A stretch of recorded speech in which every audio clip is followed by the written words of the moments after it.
Naomba kwa ajili ya neno na nitaendelea na kwa neema ya Bwana. Bwana Yesu asifiwe.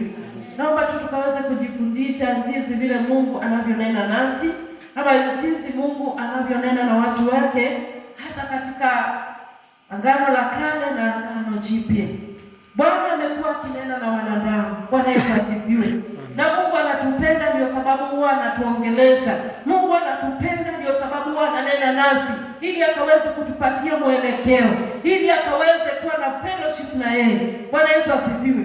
Kusudi kubwa ya Mungu kunena nasi ni ili tukaweze kuwa na mwelekeo wake. Na jambo la pili, ili tukaweze kuwa na ushirika na yeye. Na jambo la tatu pia, tusipotee. Tusipotee katika njia za Bwana. Bwana Yesu asifiwe. Mungu anapokuongelesha kuhusu jambo fulani, anataka usipotee katika direction yake ama mwelekeo wake. Anataka ya kwamba usifanye mambo yako, lakini ufanye katika mwelekeo wa Bwana. Usiweze kukosea, bali ukaweze kuwin ama kushinda katika kile unachokifanya. Bwana Yesu asifiwe. Mungu alikuwa akinena na watu wake. Tukiangalia katika Agano la Kale, tumeona Bwana akiongea na watu wake pale, akianzia na Ibrahimu. Bwana asifiwe. Alikuwa anampatia direction ama mwelekeo. Akamwambia Ibrahimu kwa sababu alikuwa na kusudi na yeye. Na wakati mwingi Mungu aongea na watu ambao ako na kusudi na wao katika maisha yao. Tunaona akiongea na Ibrahimu akimwambia, toka katika nyumba yako uende katika nchi nitakayokuonyesha na kukuelekeza, maana niko na kusudi na wewe. Na ukisoma hapo nyuma anasema ya kwamba nitakubariki, nitakufanya kuwa taifa kubwa. Bwana Yesu asifiwe. Na Ibrahimu akatii hiyo sauti, kwa sababu Mungu alikuwa na kusudi anataka kulitimiza katika Ibrahimu. Kama Mungu angeongea na Ibrahimu, Ibrahimu angebakia pale kwa baba yake, ambaye baba yake alikuwa ni mtu wa masanamu, anaabudu sanamu. Lakini Mungu akaona sitabariki Ibrahimu katika hii nyumba ya baba yake ama katika ukoo wake, mpaka nimtoe katika hii eneo la kuabudu sanamu na kuabudu miungu. Bwana asifiwe. Nimpeleke mahali ambapo atakaponiabudu, nitakapomnenea, atakapokuwa na wakati mzuri wa kunitendea kazi. Bwana Yesu asifiwe. Kwa hiyo ya kwanza tunaona ya kwamba Mungu ongea nasi ili kutupatia mwelekeo. Bwana Yesu asifiwe. Na tukipata huu mfano katika Ibrahimu, bali aliambiwa na Mungu, naomba utoke katika nyumba hii ya babako nikakuelekeze katika mahali nitakapokupatia. Tunasoma katika Genesis ama Mwanzo 12 mstari wa kwanza hadi wa 3, na ningeomba nipate mtu hapo na Kiswahili anisaidie kusoma kwa sababu niko na Biblia ya Kiingereza. Mwanzo 12 mstari wa kwanza hadi wa 3. Mwanzo 12 mstari wa kwanza hadi wa 3. Haleluya. Na kama hakuna nitaendelea. Mwanzo 12 mstari wa kwanza hadi wa 3.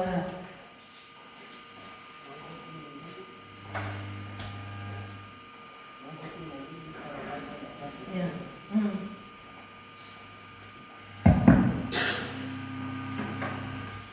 Nasema, Bwana akamwambia Abrahamu, toka wewe katika nchi yako na jamaa zako na nyumba ya baba yako, uende mpaka nchi nitakayokuonyesha. Mstari wa 2 nasema, nami nitakufanya wewe kuwa taifa kubwa na kukubariki na kulikuza jina lako, nawe uwe baraka. 3 nasema, nami nitawabariki wakubarikio, naye akulaanie nitamlaani, na katika wewe jamaa zote za dunia watabarikiwa. Amen. Bwana asifiwe. Bwana anamwambia Ibrahimu atoke katika nyumba ya baba yake aende mahali atakapombariki, na akamwahidi. Kwa hiyo Abrahamu hata akitoka katika nyumba ya baba yake alikuwa anajua anaenda kufanya nini, Mungu atamfanyia nini. Bwana Yesu asifiwe. Tukiokoka kuna zile ahadi Mungu anatupatia, na kama utakuwa na ukaribu na Mungu, ana uhusiano mzuri na Mungu, Mungu atakupatia mwelekeo wa maisha yako. Atakuwa utafanya hivi, utafanya hivi, utafanya hivi, na hivyo hautakosa. Hiyo inakutia moyo wa kuendelea. Ibrahimu alipoambiwa na Mungu, toka nitakupatia nchi, akafurahia kwa sababu kuna ahadi amepatiwa. Anajua kwamba ninatoka hapa na kuna nchi naenda kupatiwa. Sitakaa mahali ambapo siko, sitakaa kwa wenyewe, kuna mahali Mungu atanipatia. Cha pili, Mungu atanibariki. Kwa hiyo pia itamtia moyo Ibrahimu kwenda. Na unajua kuacha watu wenu si rahisi. Bwana asifiwe.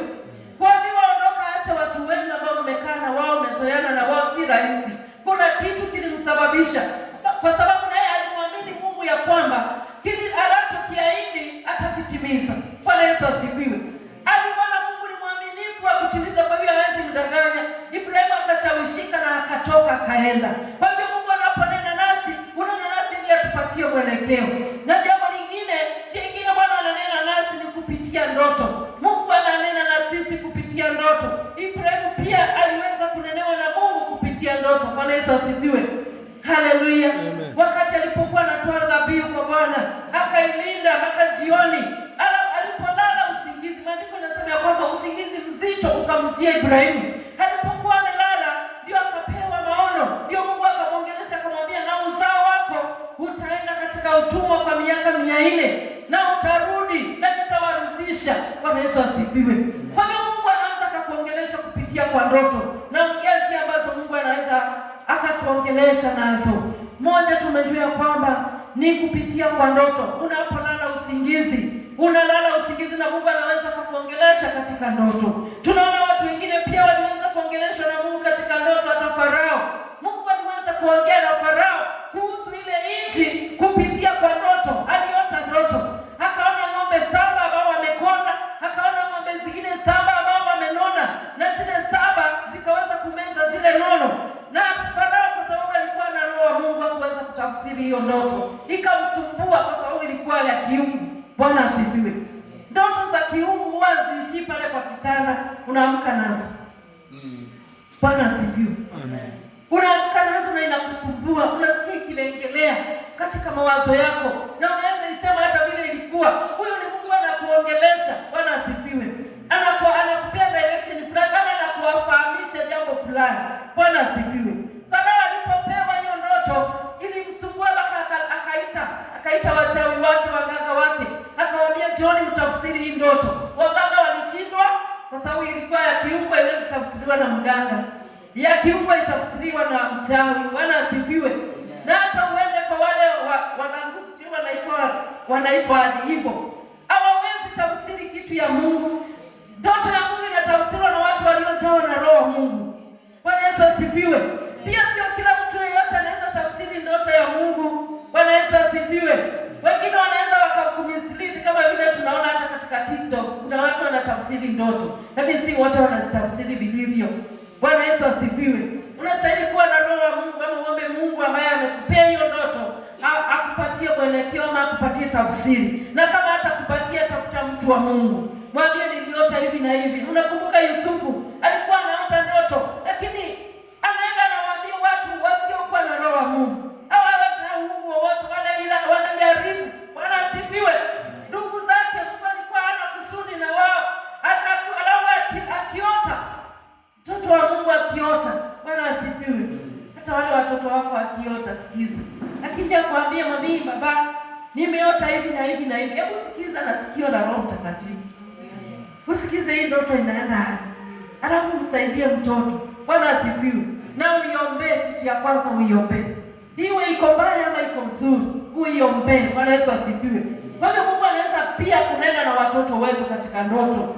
Kwa hivyo Yusufu hata yeye alipoota katika ndoto, aliwaambia watu wasioweza kumtafsiria ndoto yake. Na kwa sababu Mungu akiongea na amemaliza na kuachia ile kazi nyingine wao ufanye. Ndoto ya Yusufu iliweza kupigwa vita. Badala wa msupport, badala wa muombee, badala wa mlinde ndugu yao, kwa sababu ameota ndoto nzuri, ameota ndoto kubwa. Hawakuwa na hiyo. Bwana asifiwe. Wakati mwingine watu tunaambia watu wengine ndoto zetu na zinakuhamia pale, ama zinapigwa vita. Kuja kutimia inachukua muda. Unapigana vita kubwa sana ndio ndoto yako itimie. Kwa sababu gani? Uliwaambia watu ambao wasiofaa. Tunaenda Herode anapokujiwa na watu wale wise men ama mamajuzi walipopitia pale kwa Herode, wakienda kumwabudu Yesu alipozaliwa. Wanamwambia Herode, anamwambia wale watu, nendeni mkaone kama mmeona huyo mtoto. Na huyo mtoto mkimuona, mrudie hapa mniambie hapo wapi, wanakaa wapi, na mimi niende nimwabudu. Nia ya Herode ilikuwa yeye nimwabudu Yesu, kwa sababu alisikia kuna mfalme wa Daudi amezaliwa. Kuna mfalme katika wa Israeli amezaliwa, na yeye ni mfalme. Akaona kuna mtu anakuja kunipiga kunipiga vita, hakuna mfalme mwingine isipokuwa mimi. Sasa akawa na juhudi za kuua Yesu ambaye anaitwa mfalme. Ndipo akawaambia wale mamajusi, mtakapoenda mrudie hapa, mniambie huyo mtoto wako namna gani na ako wapi, na mimi niende pia nikamwabudu. Herode hakuwa na nia ya kuabudu, alikuwa na nia ya kuua. Bwana Yesu asifiwe. Lakini Mungu katika uwezo wake akawaendea wale mamajusi. Walipofika wakamwona Yesu na mama yake na baba yake, wakasujudu, wakatoa zawadi zao, manemane, dhahabu, wakatoa vitu vizuri walikokuwa wamebeba. Bwana asifiwe. Walipolala usiku huo, Mungu akawanenea, akawaambia kwamba msipitie kwa Herode, nendeni kwenu na njia nyingine. Bwana Yesu asifiwe. Kwa sababu Mungu alijua kusudi la Herode si nzuri kuhusu huyu mtoto. Kwa hiyo katika ndoto Mungu akanena na wale mamajusi, akawaambia msipitie kwa Herode kwa sababu ana kusudi jema. Ni mara ngapi Mungu amekunenea katika ndoto na ukapuuza? Hawa mamajusi wangepuuza, wakaona ni mawazo yao, wangepitia kwa Herode na Herode aende aue mtoto. Bwana Yesu asifiwe. Kwa hiyo katika ndoto Mungu unena na utupatia mwelekeo. Nasi Mungu akinena na sisi katika ndoto, tuchukue hatua ya kuombea ile ndoto. Kama hujaielewa uielewe, na kama umeielewa uitimize. Bwana asifiwe. Uiangalie, uiweke katika makini. Bwana asifiwe. Maria, Bwana Yesu asifiwe, mama ya Yesu, alipoambiwa habari za kumzaa Yesu, mama aliweka jambo hilo katika moyo wake, akilitafakari, akilifanyia kazi, kwa sababu lilikuwa zito sana.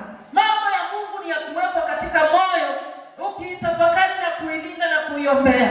Ukijua kwamba ni nini umebeba, Mungu anakuambia nini, litatimia namna gani, na kuziweka katika mahali unapostahili kuwa. Bwana Yesu asifiwe.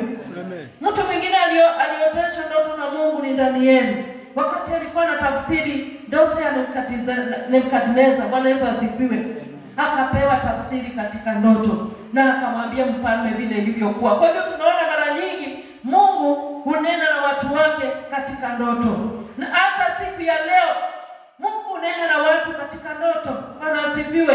Anakuambia, anakupea mwelekeo. Hapo unaweza enda mahali, Mungu akakwambia mahali hapa kuna kaa hivi na hivi katika ndoto. Bwana Yesu asifiwe.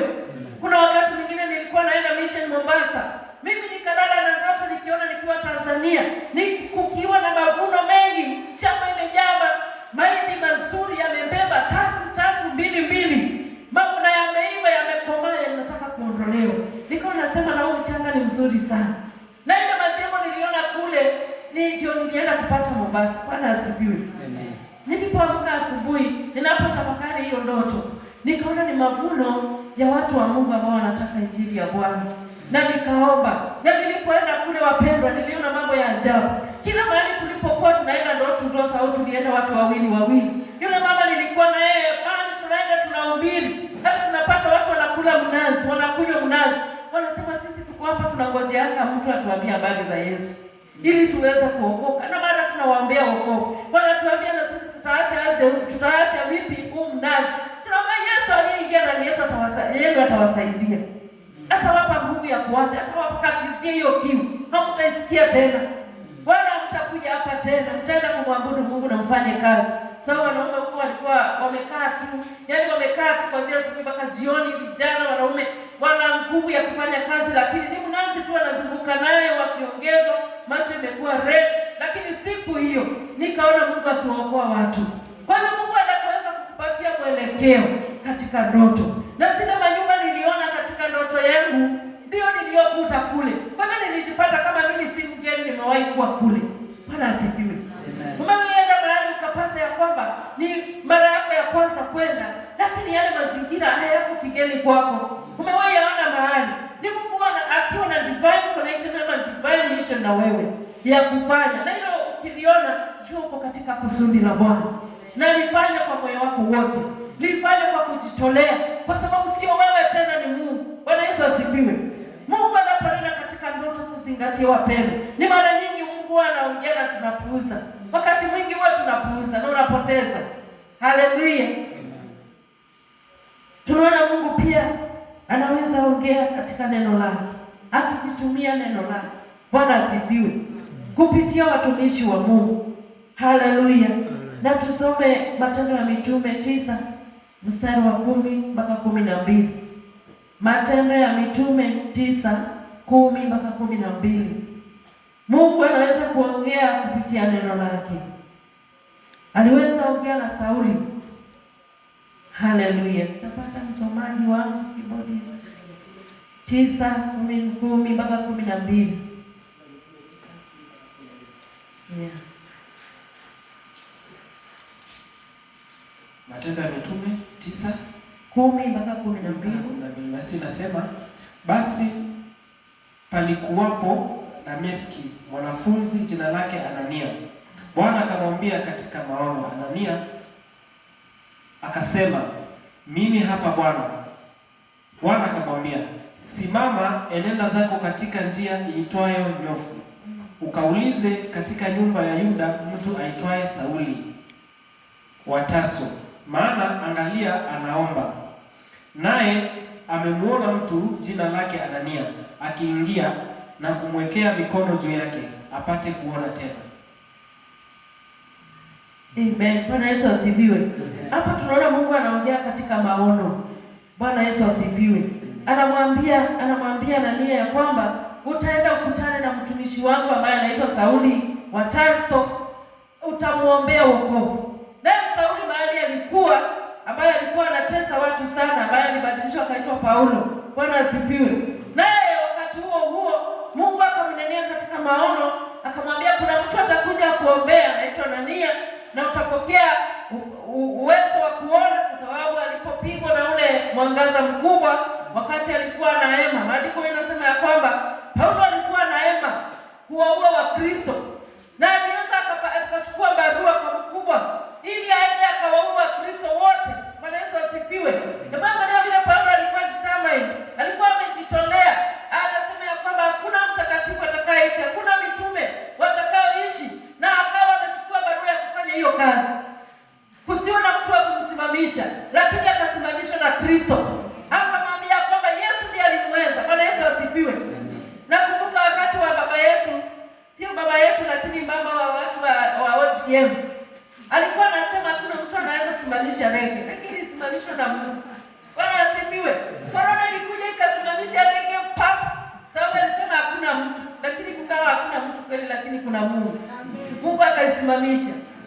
Korona ikaja ikaenda mpaka kwa hakuna mkutano. Kwa hivyo Paulo alikuwa anajua kwamba hakuna mtu akamsimamisha kuwaua hao Wakristo, na akachukua barua, na kwa sababu alikuwa amesoma sana akawa anawaua. Lakini akiwa kwa njia, akienda Damasco, akakutana na Yesu Kristo mwenyewe.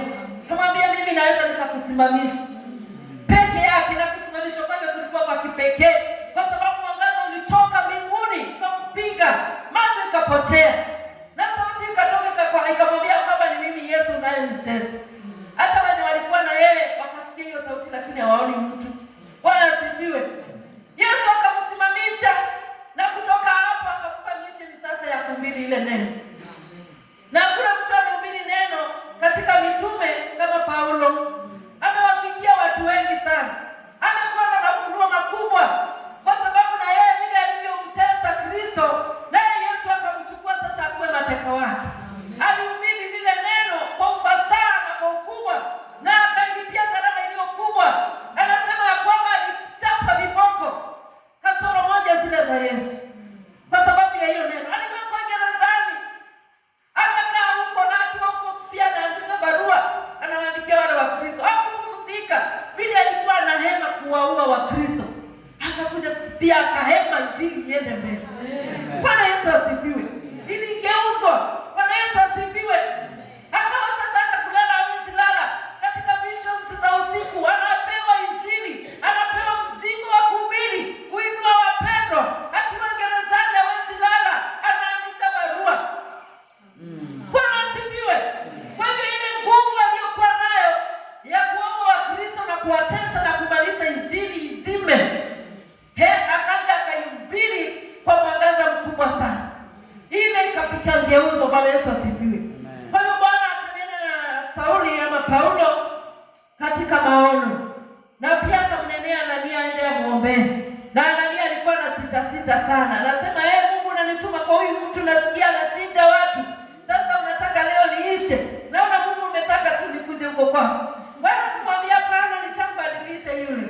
Hawezi akakufanyia chochote. Bwana Yesu asifiwe. Na analia katika sauti ya Bwana. Watu katika maono. Unaona vile watu wa Mungu wanaenda katika maono. Bwana asifiwe.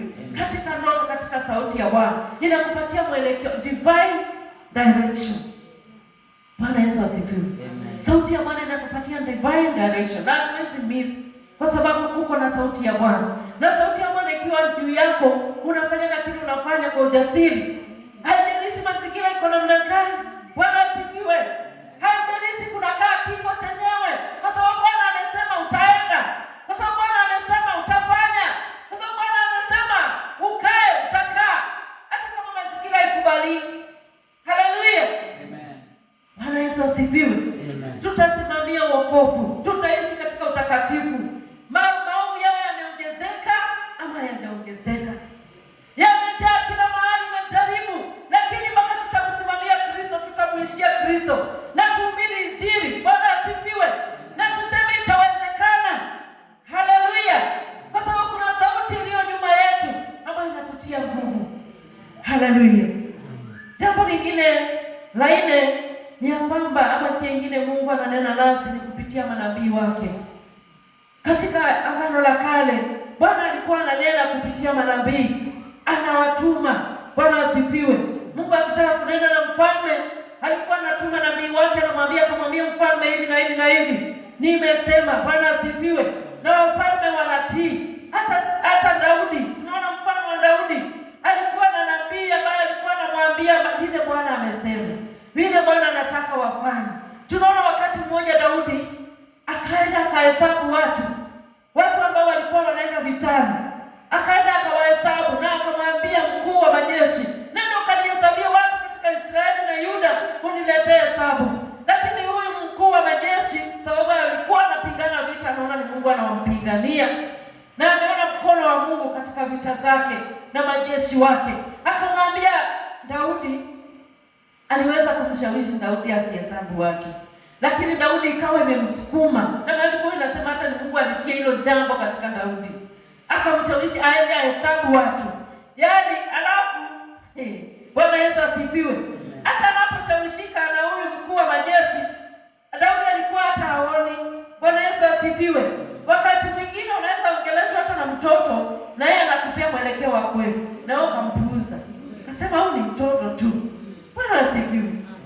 Na ukapuuza, lakini ukienda mbele ukasema laiti ningesikiza ule mtoto. Laiti ningesikiza ile sauti. Bwana Yesu asifiwe.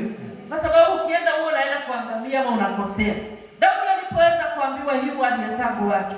Na alipohesabu watu, alipomaliza tu na kuletewa ile hesabu ya wale watu ambao wanaweza ingia vitani wakapigana, moyo wake ukarudi tena ukamhukumu ya kwamba amefanya kosa mbele za Mungu, ya kwamba amekosea. Na akiwa katika kuhukumu, katika kuhukumika katika moyo wake, ndio nabii Gad anakuja. Tunasoma hapo katika, naomba tu sababu ya time nitasema mengine hapa, labda tutasoma tutawaambia scriptures. Bwana asifiwe. 2 Samuel chapter 24 verse 11 to 14. Samuel wa pili mlango wa 24 mstari wa 14 hadi 10 na mstari wa 11 hadi 14. 2 Samuel chapter 24 verse 11 to 14. Naomba nisome.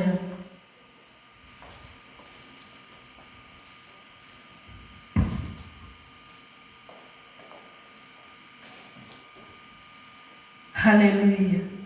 2 Samuel 24 11 to 14. Samueli wa pili mlango wa 24 mstari wa 11 hadi wa 14. Mungu anaongea kupitia manabii. Na tuko na manabii wa kweli. Hata kama waongo wako, manabii wa kweli wako. Na Mungu ananena na wao hata siku ya leo. Chapter 24 verse 11 to 14. Inasema, na Daudi alipoondoka asubuhi, neno la Bwana likamjia nabii Gadi, mwonaji wake Daudi, kusema, nenda ukanene na Daudi, Bwana asema hivi, na kuwekea mambo matatu katika haya uchague moja, nikutendee hilo.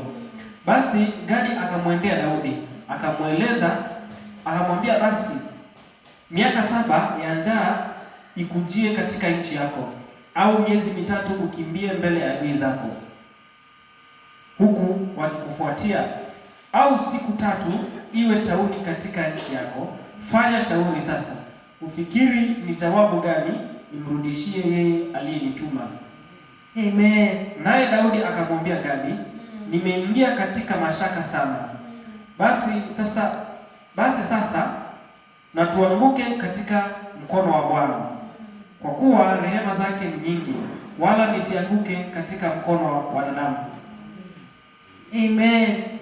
Hapa nabii Gadi alipomletea Daudi habari hizi, akamwambia kwamba kwa sababu ya makosa uliofanya kuwahesabu wale maaskari ambao wanaenda katika vita, kwa sababu Mungu alijua ya kwamba Daudi ashindi vita kwa sababu kuna maaskari au wanajeshi waliohitimu, ama kwa sababu kuna silaha nzuri, ama kwa sababu wako wengi. Anashinda kwa sababu ya mkono wa Mungu. Bwana Yesu asifiwe. Na Daudi hata pia alikuwa anajua hashindi kwa sababu ya wingi wa majeshi wake, hashindi kwa sababu ya silaha nzuri alizo nazo, anashinda kwa sababu ya mkono wa Mungu kuwa pamoja na yeye. Lakini hili jambo lilipomwingia akahesabu watu, jambo hili likamchukiza Mungu, na ndipo sasa akamletea hizi ghadhabu la Baba, akamwambia, chagua moja wa hizi mambo matatu nitakazo kuadhibu nazo, hakuna msamaha. Bwana Yesu asifiwe.